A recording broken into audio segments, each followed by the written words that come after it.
Hello दोस्तों, कहानी में आगे बढ़ने से पहले हॉरर नाइट्स चैनल को सब्सक्राइब कर लें और बेल आइकन पर क्लिक कर लीजिए ताकि आने वाली सारी स्टोरीज का आपको नोटिफिकेशन मिल सके। मेरा नाम पुनीत है। ये घटना मेरे साथ 2000 में घटी थी, जब मैं स्कूल में पढ़ता था। हम लोग दिल्ली में रहते थे और मेरी नानी का घर धौलपुर, जो कि मध्य प्रदेश के एक गांव में है। उस गांव का नाम मैं आपको नहीं बता सकता। उस टाइम मैं 6 क्लास में पढ़ता था और हमारी गर्मियों की छुट्टियां पड़ गई थी।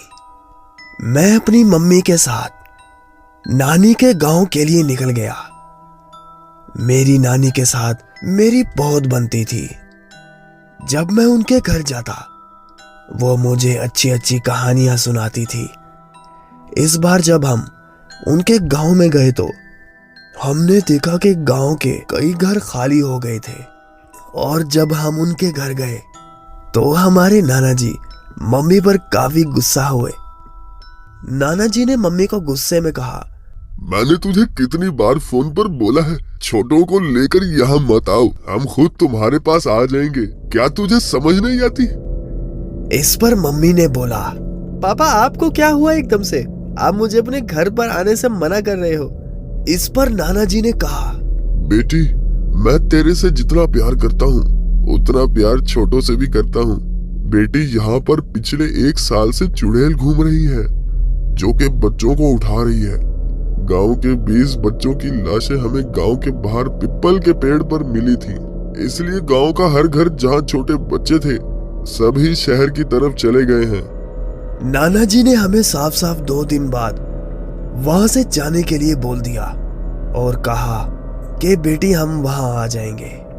मैं भी ये सब सुन रहा था और मैंने नानी से पूछा कि चुड़ैल कैसे दिखती है, जिस पर नानी ने मुझे थोड़ा डर के मुझे चुप करा दिया और साथ ही बोला, बेटे ये 2 दिन तुम घर से बाहर मत निकलना।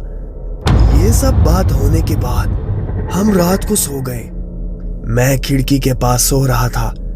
एकदम से पायल की छन छन की आवाज से मेरी नींद खुली तो मैंने सामने देखा, एक औरत गली की दूसरी ओर खड़ी मुझे देखकर मुस्कुरा रही थी।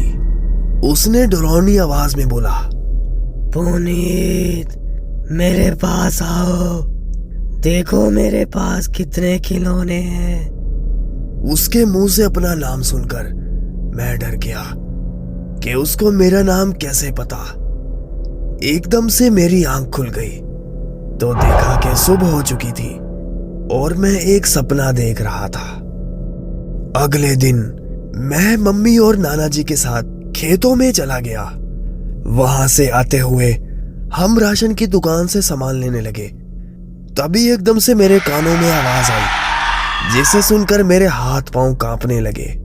पुनीत, तुम रात को मेरे पास क्यों नहीं आए? पुनीत, मैं आज दोबारा आऊंगी।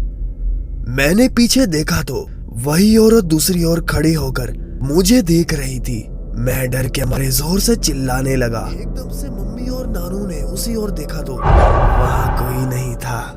फिर दोनों ने मुझे समझाया और घर ले आए। रात को हम खाना खाकर सोने लगे, पर मुझे डर के मारे नींद नहीं आ रही थी। एकदम से मेरी नजर खिड़की पर पड़ती है तो मैं देखता हूँ वो औरत खिड़की में खड़ी होकर सीधा मुझे देख रही थी और एक शैतानी हंसी हंस रही थी। उसके हाथ के बड़े बड़े नाखून और डरावना चेहरा देखकर मैं बुरी तरह डर रहा था। मैं चिल्लाना तो चाहता था पर मेरे मुंह से आवाज नहीं निकल रही थी। तभी उस चुड़ैल ने पता नहीं मुझ पर क्या किया कि मुझे कुछ होश न रहा।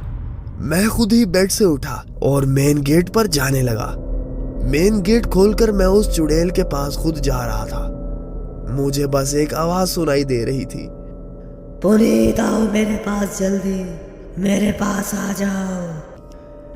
मैं बस उसकी ओर जा रहा था कि अचानक मेरे नाना जी ने आके मुझे पीछे से पकड़ लिया और घर के अंदर ले जाकर मेन गेट बंद कर दिया।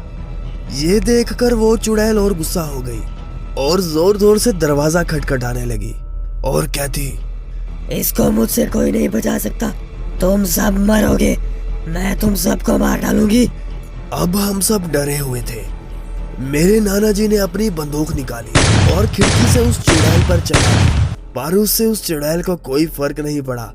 नाना जी ने कई राउंड उस चुड़ैल पर फायर किया, जिससे वो गुस्से में आ गई और अचानक उसे नाना जी की गर्दन खिड़की से पकड़ ली और जोर से उसको दबाने लगी।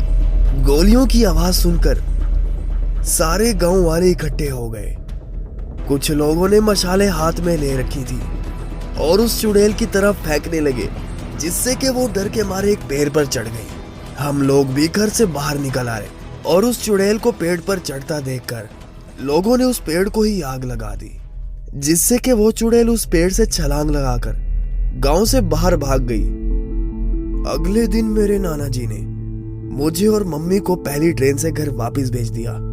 एक वो दिन है और आज का दिन, मैं कभी भी उसके बाद उस गांव की तरफ नहीं बढ़ा, पर आज भी मुझे ऐसा लगता है जैसे मुझे वो बुला रही है। पुनीत, आ जाओ, मेरे पास आओ। पुनीत।